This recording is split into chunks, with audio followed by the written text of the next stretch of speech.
There is often a difference between what the 12-step fellowship says versus what the 12-step program says. Sometimes that difference is inconsequential, but sometimes it's a serious distortion of the program and lead new members in the wrong direction. This program versus fellowship series points out some of those differences. Before we jump into steps 1 and 2, let's talk briefly about both of these 2 steps compared to the remaining 10 steps that follow. The first 2 steps in AA are considered conclusions. They don't have any inherent actions connected to them. And how do we know that? The book Alcoholics Anonymous, also known as the Big Book, lays out steps 3 through 12 by name and with specific directions on how to apply them. Steps 1 and 2 are understood by reference only. We only know which chapters are about steps 1 and 2 because the author, Bill Wilson, refers to specific chapters in the Big Book and by inference tells us which steps those are about. On page 60, he writes, "Our description of the alcoholic, the chapter to the agnostic, and our personal adventures before and after make clear 3 pertinent ideas." Our description of the alcoholic is a reference to chapter 3, more about alcoholism, and is generally considered to be about step 1. The chapter to the agnostic is a reference to chapter 4, We Agnostics, and is generally considered to be about step 2. Our personal adventures are understood to be references to the stories in the back of the Big Book, as well as references to the examples of alcoholics found in chapter 3.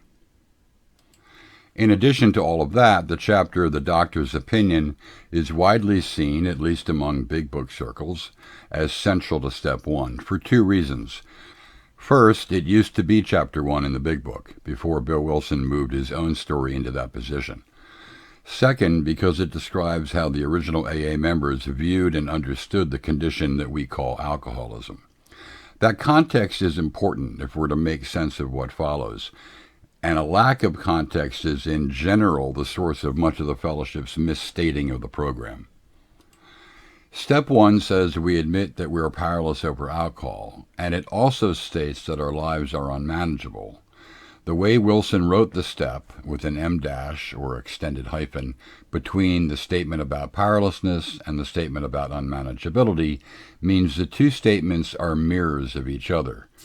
Written without the M-, step 1 would read, "We admitted we were powerless over alcohol," which is another way of saying we admit that our lives are unmanageable. We aren't being asked to admit 2 separate things. We're asked to admit that if we acknowledge the first, we also acknowledge the second. The state of powerlessness is the same as a state of unmanageability. Why is it important that we're offered 2 ways to view alcoholism? We can see it as a state of powerlessness or a state of unmanageability. They're the same in practice. The fellowship is focused on powerlessness because it lines up with the author's view that we're to seek a power that can solve our problem. But the fellowship has mostly disregarded the state of unmanageability, and when it does speak of it, equates it to the drunken antics alcoholics are known for, rather than its more specific meaning, that we're trapped in a cycle that has to be broken if we're to regain control of our lives. It's that cycle that the Doctor's Opinion author, psychiatrist William Silkworth, describes in his chapter.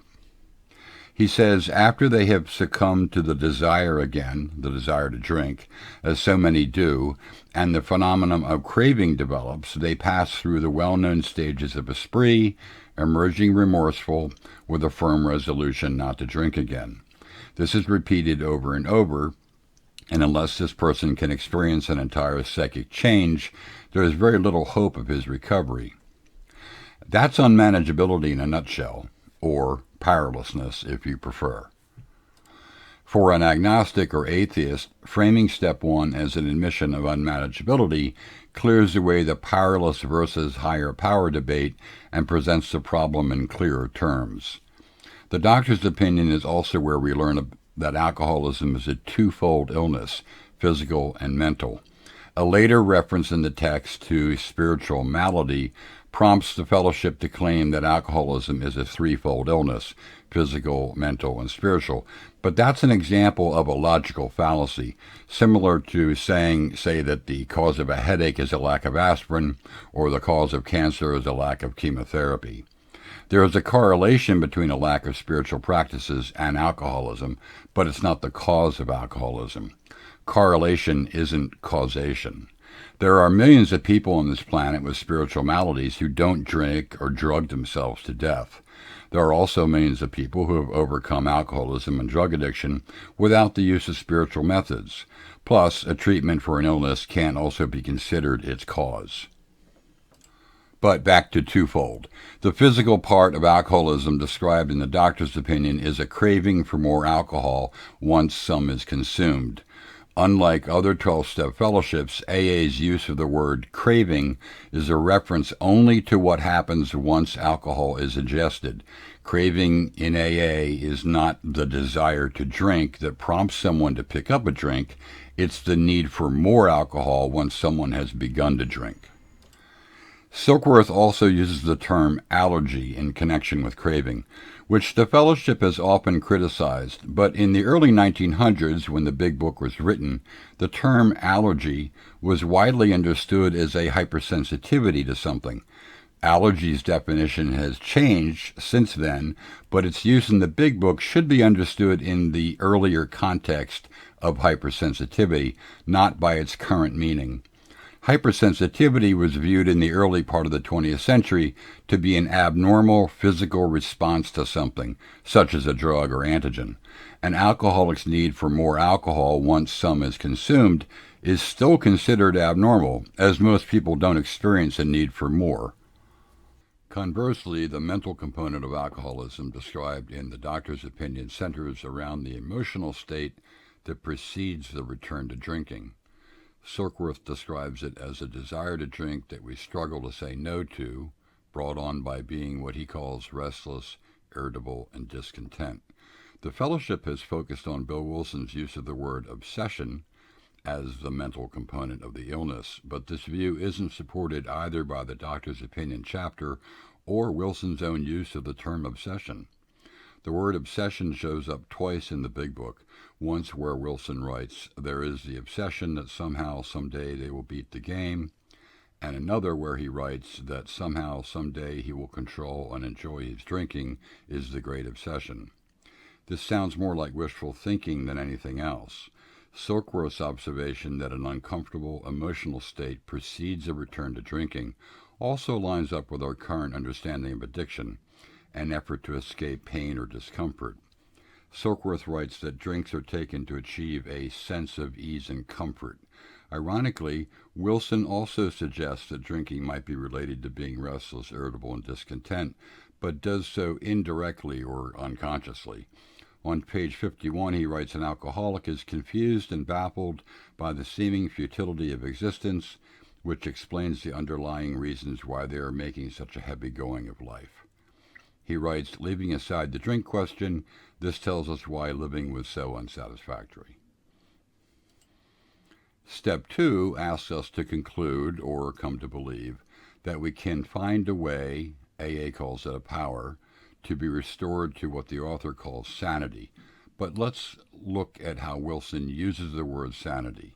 He writes on page 37 that a lack of sanity is a lack of proportion, thus an inability to think straight.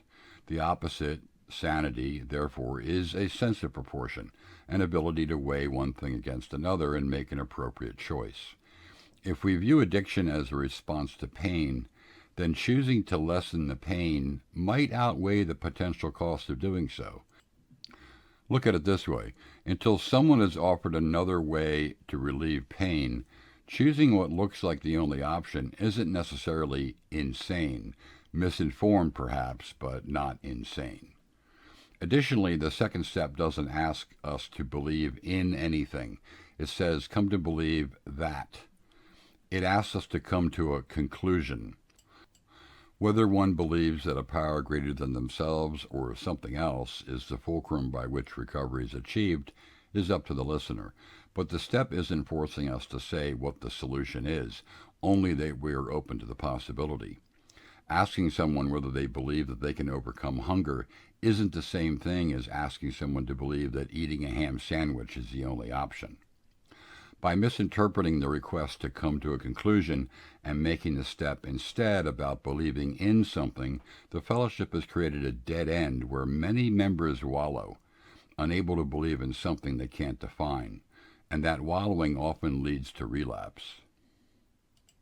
Unlike the fellowship, the program lays it out this way on page 47.